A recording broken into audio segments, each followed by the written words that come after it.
In this video, we will show you how to replace your fuel pump assembly on this Jeep Patriot.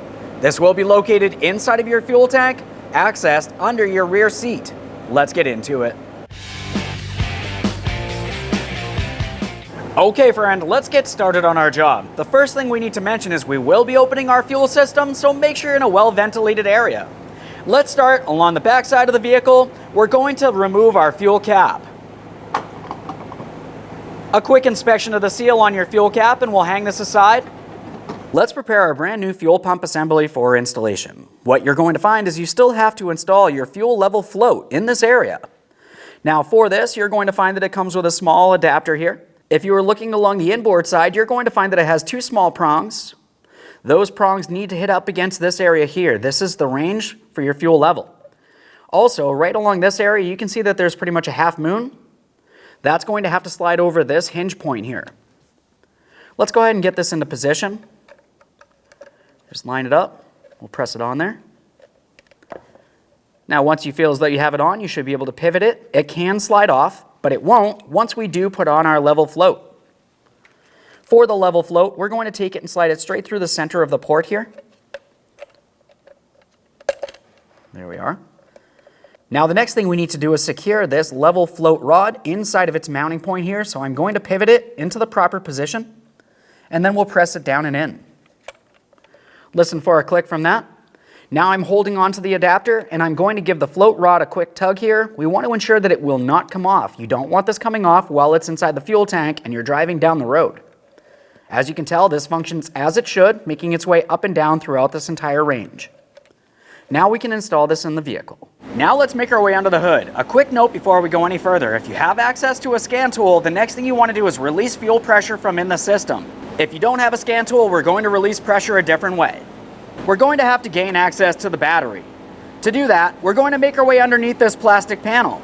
This is held in place with two plastic clips. Go ahead and turn those counterclockwise a quarter turn. Now we should be able to start lifting this up and away. Just a quick inspection of that and we'll set it aside. That exposes our negative battery terminal. Use a 10mm to loosen the mounting nut just enough that we can remove the terminal end from the battery.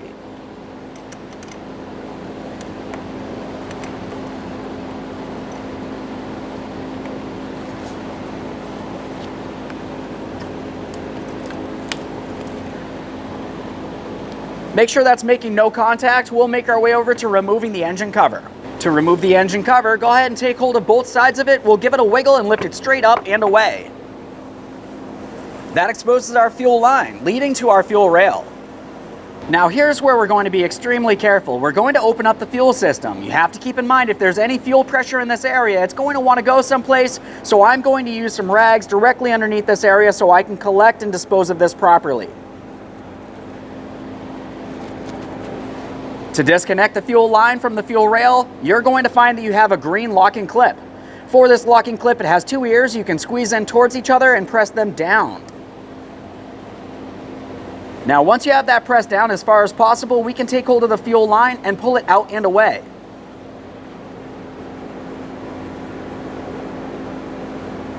Got a little bit of fuel in this area. Now that I have that off of there, I'm just going to reinsert this and we'll lock it down.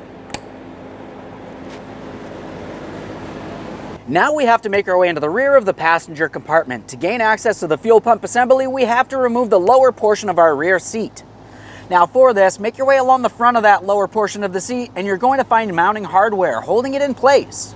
Along each side of the vehicle, you're going to find the same exact hardware. We're going to use a T55 Torx bit to remove each one of the mounting bolts, one on each side of the vehicle.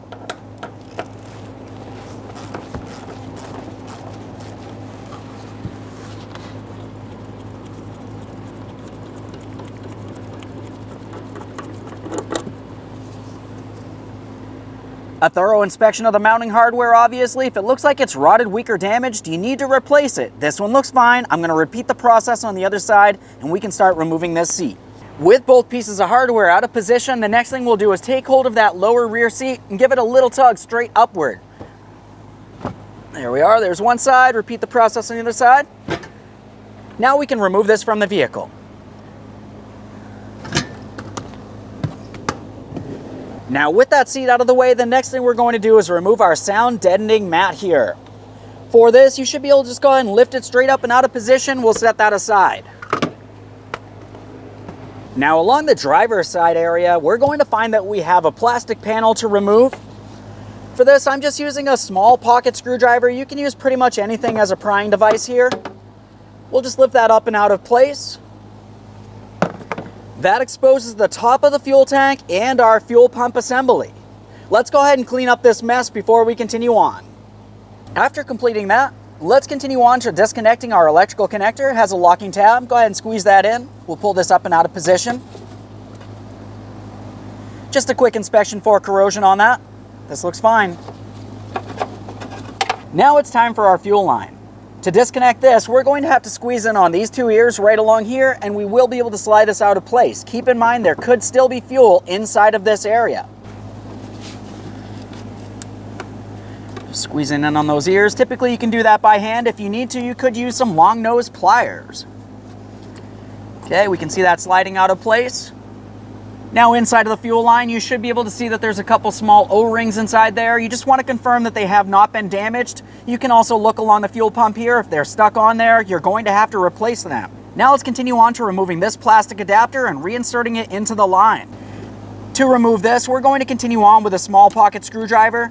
Make your way gently in between the locking ears and gently pry them away. While you're prying them away, you should be able to start pushing this out and away from the fuel pump assembly. A thorough inspection of the plastic adapter, confirming it's not cracked or damaged in any way. We can insert this into the line. Just go ahead and align those locking tabs with their corresponding ports and press it in. After an audible click, I like to give it a little tug, just confirming it will not fall out of place. Now we can go ahead and set that fuel line aside. Now we can start removing our locking ring holding the fuel pump assembly in. The locking ring makes its way all the way around this area. As far as the fuel tank itself, you can see that it has locking ears making their way around. Those locking ears fit into grooves that are part of the locking ring. We're going to have to carefully turn this counterclockwise. To do that, we're going to have to use a brass punch and a hammer. We want to be extremely careful not to cause any sparks in this area. This is extremely important. Fuel is flammable and combustible. Now I have a brass punch. We're going to make our way into pretty much any one of these ports, and we're going to start turning this counterclockwise to dislodge it.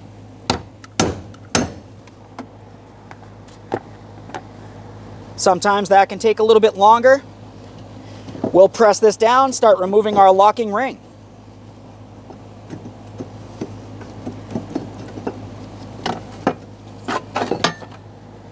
A thorough inspection of the locking ring, confirming it's not rotted or weak or damaged in any way. If it is, it needs to be replaced. This one's a little rusted, but definitely not rotted. We can set it aside. Let's go ahead and take hold of this. We're going to start carefully lifting it up and out of the fuel tank. Keep in mind there is a transfer tube that makes its way all the way over to the other side of the fuel tank.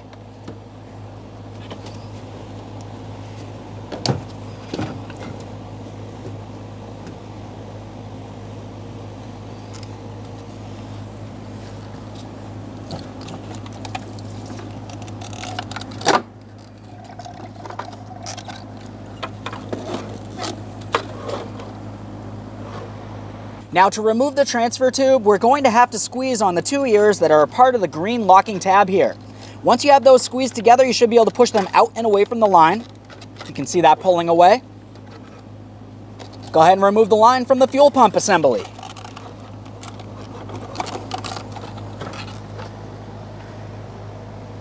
There it is, friend. Prior to installation of our fuel pump assembly, the next thing you need to do is remove your existing seal. Clean the mounting surface on the fuel tank itself. We'll go ahead and set that aside. Along this area is where we can see that there is some debris, so I'm going to go ahead and wipe this out. When I clean it, I like to clean it out and away from the inside of the fuel tank. We never want to push anything into our fuel system.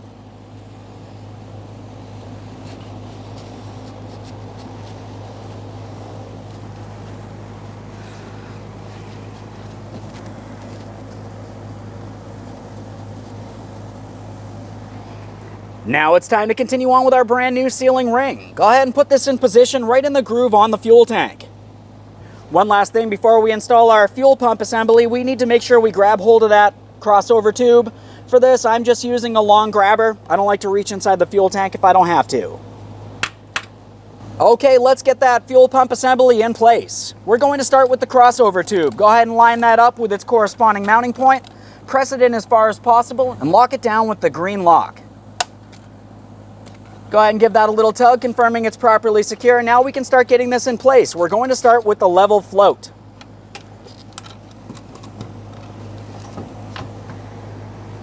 Okay, so now at this point, I've got it pressed down so it's flush up against our fuel tank and sealing ring. Let's continue on with our locking ring next. Just make sure that that does not lift up and out of position.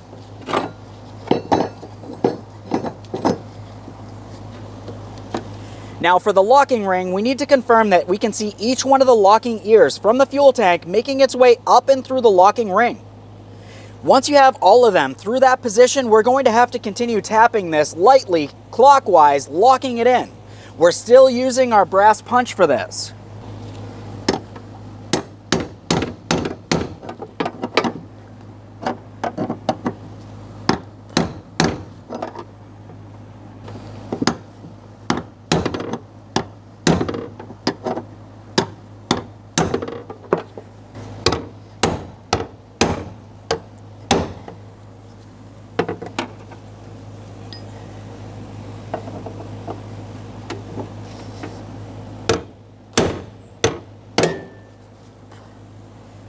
Looks like we're getting close, but we can't stop yet. We need to make sure we're completely locked in. This is extremely important.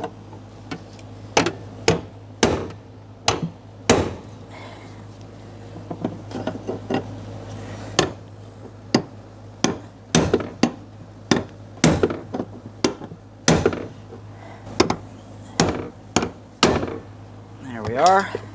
Just give this a quick wipe from any miscellaneous debris that might have made its way up on top here. A close confirmation, making sure that we are properly locked in all the way around. If you're off by even one of these locking tabs, you need to go ahead and start over. This looks good. Let's continue on with our fuel line. Line it up, press it in. Audible click, a light tug confirming it's properly secured. You do not want to have any fuel leaks up along the top of your fuel tank. Continue on to your electrical connector. Line it up, press it in, listen for a click. A light tug confirming that's secured as well. One last confirmation inside this area, confirming everything's properly secured, and we can continue on with our plastic cover. Let's get this plastic cover in place. Line it up, press it in. Listen for a click all the way around, confirming that it's properly sealed. You don't want any moisture or debris making its way up through this panel into your passenger compartment. Now, once you're sure that that's properly in place, let's continue on to our sound dampening mat.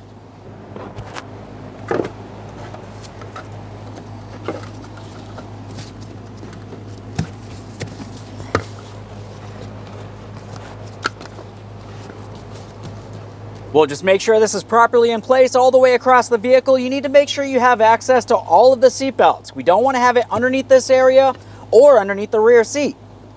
Once you have that in place, we'll continue on with the rear seat. As I mentioned, you want to make sure that none of your buckles are underneath that seat as we continue on.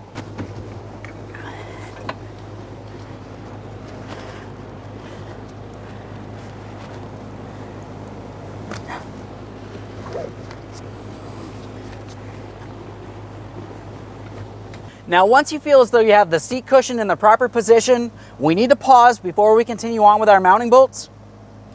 Double check to make sure you have access to all of your seat belts. This is extremely important. After that, continue on with your two mounting bolts, one for each side of the vehicle. Start them in, snug them up.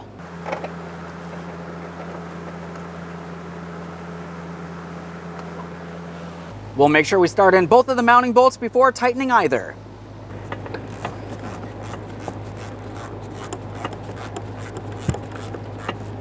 Okay, right there is bottomed out. Let's take it a little bit further here. Make sure it's properly secured. Repeat the process on the other side of the vehicle. Back at our fuel cap, let's reinstall that.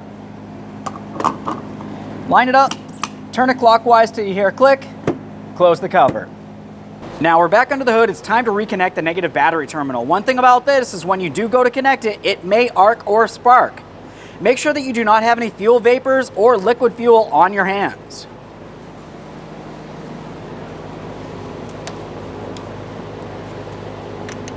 Use our 10mm to snug this up. Right there is bottomed out. Just take it a tiny bit further, double check to make sure that's properly secure. Now we can get our plastic cover in place. We're going to take the far end of it here and we'll slide it into our air filter housing. Now as we start bringing this down, we need to continue on with our 2 locking clips. Go ahead and press this down into position, give it a quarter turn clockwise to the locked position. A little tug confirming that's properly secured. Let's continue on with the engine cover. Now when installing the engine cover, you need to make sure it's properly aligned so we can gain access to our oil fill and our engine oil dipstick. Press it down. We'll just double check to make sure it's completely latched in all the way around. Okay friend, we finished our installation. The next thing that we have to do is make our way into the passenger compartment. You're going to attempt to start up the vehicle. You might find that you have an extended or long crank. That's due to the fact we have to build fuel pressure all the way up to the fuel rail. Once the vehicle does start, let it run. Make sure you have no fuel leaks, close the hood, and take your vehicle for a road test.